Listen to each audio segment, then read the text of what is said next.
So have you ever wondered, what is our universe actually made of? The answer might surprise you. As per NASA, just 5% of the whole of the known universe is visible matter that we can see, we can touch, we can feel. 27% is something called as dark matter. We know there is matter there because there's gravitational force that this matter actually emits. And the vast majority, which is 68%, is something which is completely a mystery. Scientists call this the dark energy. Now, dark is not what we see in science fiction movies, where it's some negative force and the earth is going to come to an end. It's just a cool way that scientists actually call something that they actually don't know. And dark energy, just to give you an analogy, it's like the universe, it's on some kind of a cosmic coffee, or even worse, steroids, where everything is accelerating at an increasing pace. Now the real question, how is this relevant to us? So the even more profound question is, are there such forces that we experience in our environment around us? So let's take a few scenarios and understand what's actually going on. So we'll start with something a little annoying, especially if you're from a city like Bangalore. Traffic. So the way we drive, the experience of driving is completely subjective to the environment we are in. If you're driving in a high disciplinary traffic environment, then we tend to automatically follow the rules. But in India, we are okay breaking some, and in fact sometimes we even feel smart that we broke a few rules. And I'm guilty of such change as well. In fact, we might have witnessed some of our friends, our family members, when they have traveled abroad, suddenly they become disciplined, they become organized. They might have not even given a second thought to litter here, but in abroad, we know what happens, right? So we actually even start questioning and doubting what happened to this guy. He's become like a Akshay Kumar. So another scenario that gets quite interesting to analyze is where we spend most of our adult life. It's definitely not what you're thinking. It's our workspaces. So the way we actually work, the kind of connect we have with our work, the productivity, the success we experience, even our work relationships can change city to city, organization to organization, and department to department, even within departments, team to team. In some roles, we might actually feel like we are the superhero of the team, like Batman in Dark Knight saving the day. And in some others, we might be the Thanos, so the one person that everyone despises.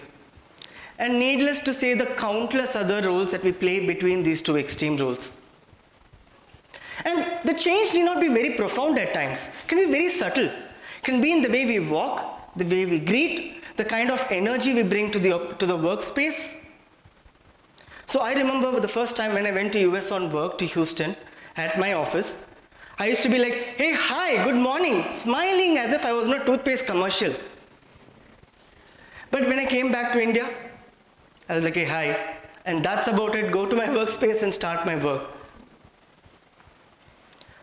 So now let's talk about something even more interesting, a little hilarious, where our true colors come out, our homes.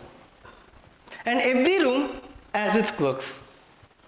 We might be frantically meditating in our living room, and a few moments later, blissfully watching through memes, sitting on our toilet seats.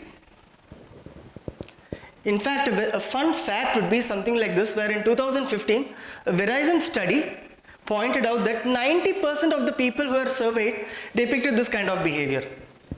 So you're not alone. And so we can also say that toilets have become the modern day Zen zones. Let's face it, no one asks us what we do there. We all know. So the real question is, why do we change? We change sometimes so profoundly that we even doubt ourselves. Am I the same person? Why am I feeling differently in different places? So to answer this question, let's do a quick imagination exercise. So let's close our eyes for a moment. Let's take a deep breath. Now imagine the day is about to come to an end. It's quite dark. And suddenly you get a phone call. It's from the cops. And they say that you have committed a crime which actually you did not. And in an hour's time, they're going to come home to arrest you. So you frantically call your friends. Let's go to the crime scene and find evidence that can clear your name. So you are desperate to find answers to the mystery so that you can actually walk free as an innocent man. You can open your eyes. We all felt stressed, a little excited maybe. These are the kind of real-life gamified experiences that we do on a day-to-day basis. And having observed over 230,000 people, we have got some very interesting insights, which we believe is the answer to this mystery of what's going on in our environments. And we realize that there are only 5 energy zones, broadly speaking, that people go through in these kind of environments. The first energy zone people are at is the chaos. People are all over the place, they're screaming, they're shouting, and they're anxious, desperate. The second energy zone is the confusion zone, where they're argumentative, they're lost, indecisive. The third is where they achieve a state of consistency. They start working together, they come together for some common purpose. But they've not made progress yet. Then there are certain teams that go to the clarity energy zone. And this is where things start to click. They start making progress, they get a direction. And finally, certain teams are in the creativity energy zone. So in the creativity energy zone, this is real magic. They are in a state of flow. Conversations becomes meaningful, purposeful, and they tap into their intuition.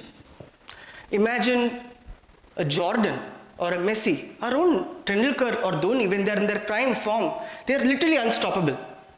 And I'm sure you must have felt that kind of flow sometime in your life as well. And what's even more interesting is that people don't just stick to one energy zone. They move between energy zones from probably a high friction chaos energy zone to all the way to a low friction or a no friction creativity energy zone. And I still remember one incident where one of a team from a global food giant, they had come down to our place to go through one of the gamified scenarios. And they're visibly arguing, fighting to such an extent they didn't even want to participate in the scenario together in real time. We had to do a lot of convincing to get them together. But when they came out of the experience, they came out as one team, completely connected in the creativity energy zone. So now the real question, why does all this matter? What is the relevance of this? Because at every energy zone, the way we feel is totally different. Now when we are in the chaos energy zone, imagine the brain is literally on fire. It actually secretes a lot of cortisol, the stress hormone, and you might be like, let's say you are on a first date, a beautiful girl sits next to you, you are actually traveling to an interesting location. You are on your car, and in the middle of the traffic, the car breaks down. Or your laptop is refusing to fire up, just before a vital client meet. And you're like, I'm dead man, hell no. Why now? And your brain starts going all directions. Or you might be in the consistency zone where you start feeling feel-good hormones, dopamine and sometimes adrenaline. Think of a time when you did a cool project and completed together, and you're like, hey, I got this.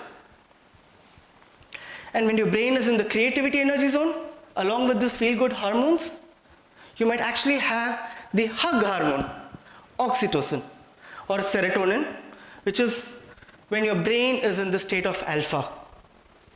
And that's when you feel a deep sense of connection to everything and everyone around you. Maybe like the first time you fell in love. Or you got a path-breaking idea, maybe to solve Bangalore's traffic problem. So the way we actually connect with the world, the kind of creativity and the profoundness of the experience is completely in our brains, and the energy zones determine them. So now the real question is, what drives these shifts? What causes us to move from one zone to another? And this is where we had to do work outside our gamified areas, talk to experts, corporate leaders, to understand what we see in a gamified scenario does happen in real life as well. And what we discovered was there are 5 major areas, factors, that influence the kind of energy that we feel. It can be the process, basically how we do things. It can be the environment, the kind of ambience and the place we are at. Communication, the openness to information flow. Leadership in all forms, self, team, situational, and the degree of leadership. And of course, purpose. Why do we need to do this? And summarizing our entire findings, we kind of created a matrix, which we call it the culture matrix. And culture is basically the energy zones. What we feel at different energy zone is what we term it as culture. And to keep it very simple, culture is like air. You can't see it, but you feel it, and you can't exist without it. So if you look at the chaos energy zone, and if you were to look at the process, in chaos we tend not to care about what's happening. So we discard the process altogether. And in the creativity zone, in the process we actually desire the process. We want it to be there because that creates great results. And similar is the case of communication, where in the chaos we completely cut off, and that's why people start shouting, screaming. And in creativity, we work together to create something beautiful, and that's why it's co-creative, it's very productive. So moving on, the real question is, what is the significance? Why is this really important to actually take control of this, to understand culture? And the answer to that is understanding culture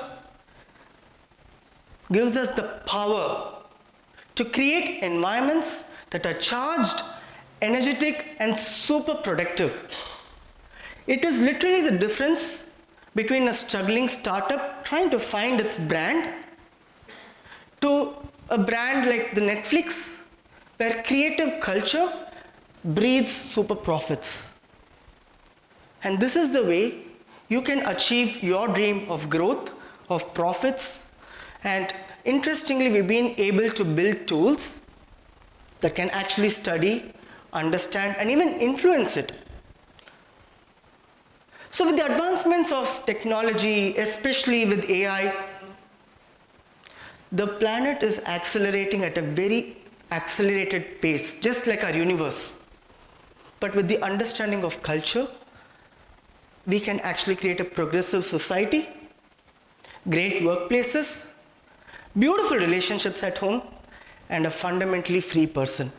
And I'm truly excited for the future we are going to build together. Thank you.